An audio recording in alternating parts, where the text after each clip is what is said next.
Judith, avec vous, on va un peu amorcer déjà le dossier de l'émission, les mots de Jean-Marie Le Pen. Plus précisément, les pronoms personnels. Que la tendance est au moi-je dans les discours politiques, mais il reste encore quelques nous de ci, de là dans la campagne, et notamment il y en a beaucoup dans la rhétorique de Jean-Marie Le Pen. Nous avons accepté de faire entrer chez nous, de laisser entrer chez nous qu'il considérait comme un peu comme les trésors de Golconde, n'est-ce pas? C'était le pays de Cocagne.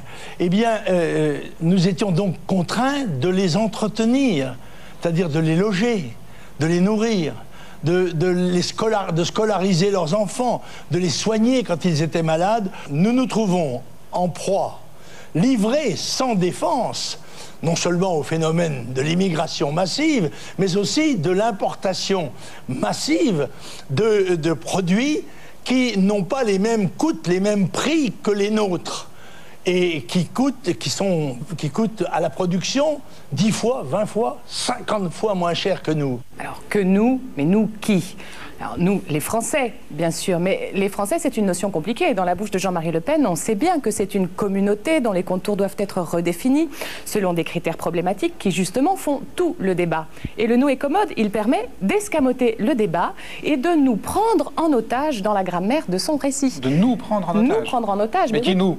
Mais nous, tous, les téléspectateurs, les auditeurs. Dire nous, c'est nous enrôler, de gré ou de force, dans cette communauté close sur elle-même qu'il façonne rhétoriquement. C'est nous faire croire que nous formons un tout homogène contre eux, les autres, qui menacent de nous envahir. Alors moi, je croyais que Jean-Marie Le Pen était le seul à pratiquer cette prise d'otage grammaticale, mais vous avez attiré mon attention, Daniel, sur un autre nous dans la campagne. C'est le nous de Bayrou. Ça se passe sur M6, où le candidat UDF, ferré par 2 journalistes, réexplique son combat contre la bipolarisation orchestrée par les médias. Nous, ici, le peuple français, on a des principes très simples. C'est qu'on n'a pas envie d'être partagé entre monsieur UMP et monsieur PS. On n'a pas envie. C'est comme ça, madame PS, si vous voulez. C'est comme ça. Nous, c'est un peuple qui a, il y a 200 ans, fait la révolution pour avoir le droit de s'exprimer.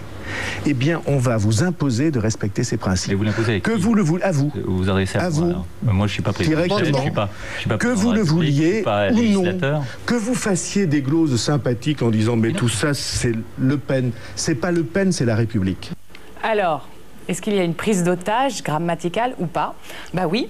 Mon je est embarqué dans son nous, sans qu'on m'ait demandé mon avis, mais ça fait un peu moins mal parce que le nous de Bayrou décline son identité sans détour. C'est un peu pompeux, mais c'est très clair. Nous, c'est le peuple français, issu de la Révolution française. Nous, c'est la République. Chacun peut s'y reconnaître, moi y compris, sans en avoir honte.